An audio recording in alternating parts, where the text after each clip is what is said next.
जय Jinendra. All about Jainism में मैं सिद्धि आप सबका फिर से स्वागत करती हूँ। तो आज हम जानेंगे पर्युषण महापर्व में जो श्रावक के कर्तव्य होते हैं उसका पांचवा और आखिरी कर्तव्य जो है अट्ठम तप। अट्ठम तप का अर्थ है निरंतर 3 दिनों तक उपवास करना। पर्युषण पर्व में अट्ठम तप की महिमा बहुत बड़ी दिखाई गई है।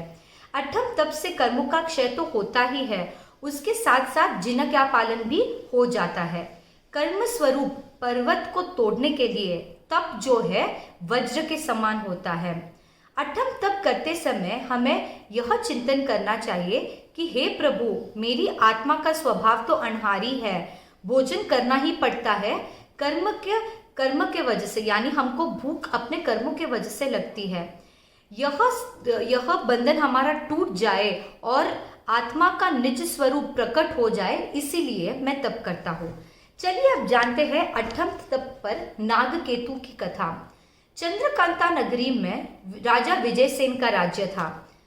वहां श्रीकांत श्री सखी नाम के धनी दंपति रहते थे। अनेक वर्षों तक कई मनोकामना मानने के बाद उनके यहाँ पर एक पुत्र का जन्म हुआ। बालक अभी 6 महीने का ही था कि पर्व पर्युषण आ गया। उस समय कुटुंब में अट्ठम तप की चर्चा चल रही थी। यह चर्चा सुनते सुनते उस बालक को जाति स्मरण यानी अपना पास्ट लाइफ याद आ गया, पिछला जन्म याद आ गया और उसने स्तनपान का त्याग कर अट्ठम तप किया, यानी माँ का दूध पीना छोड़ दिया और अट्ठम तप कर लिया। स्तनपान न करते देख माता पिता ने कई उपाय किए, परंतु सचेत न होकर वह बालक मूर्छित हो गया, यानी अनकॉन्शियस हो गया।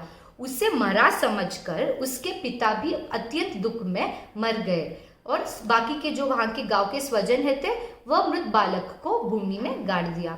उस समय विजयसेन राजा ने उस पुत्र और उसके पिता के बारे में जानकर धन ग्रहण करने के लिए अपने सुभटों यानी सोल्जर्स को भेजा।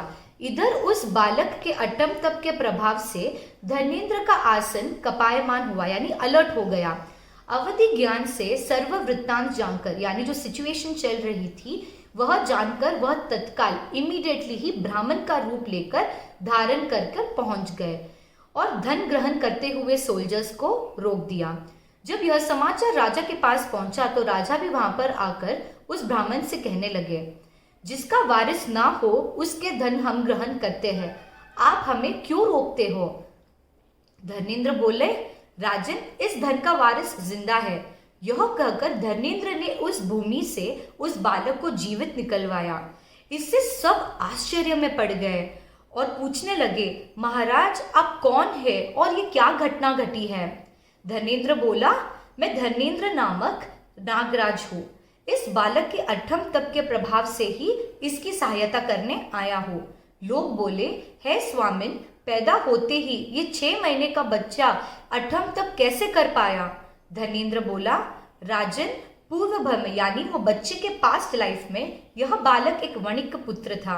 बचपन में ही इसकी माता की मृत्यु हो गई। इसकी सौतेली माँ इसको बहुत सताया करती थी।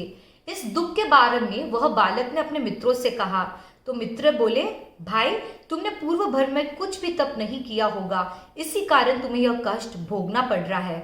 उस दिन से वह बालक कुछ न कुछ तप करने लगा। एक बार उसने सोचा कि इस बार जो आने वाला पर्युषण है मैं उसमें अट्ठम तप करूंगा। ऐसा निश्चय कर वह घास की कुटिया के अंदर जाकर सो गया। उसकी माँ ने यह देखकर उस कुटिया को आग लगा दी और पूरी कुटिया के साथ साथ वह बालक भी मर गया।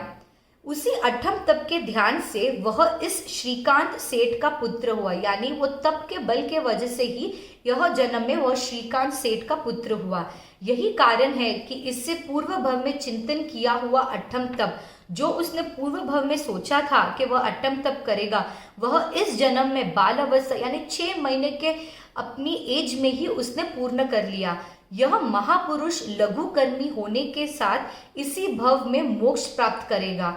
यह कहकर धनेन्द्र उसके गले से अपना अमूल्य हार डालकर उस बालक के गले में डालकर स्वस्थान पर चले गए, यानी अपने स्थान पर चले गए। तो हमें इससे पता चलता है कि हमें तप करना चाहिए।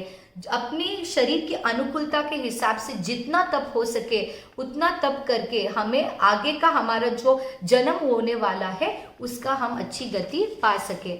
अगर आपको मेरा ये वीडियो अच्छा लगा तो मेरे यूट्यूब चैनल आज ऑल अबाउट जीनिज्म में ज़रूर सब्सक्राइब कीजिए। आप मेरे इंस्टाग्राम अकाउंट को भी फॉलो कर सकते हैं। यूट्यूब के चैनल को सब्सक्राइब करने से आपको मेरा जो वीडियो है फर्स्ट पहुंच जाएगा। जय जिनेंद्र।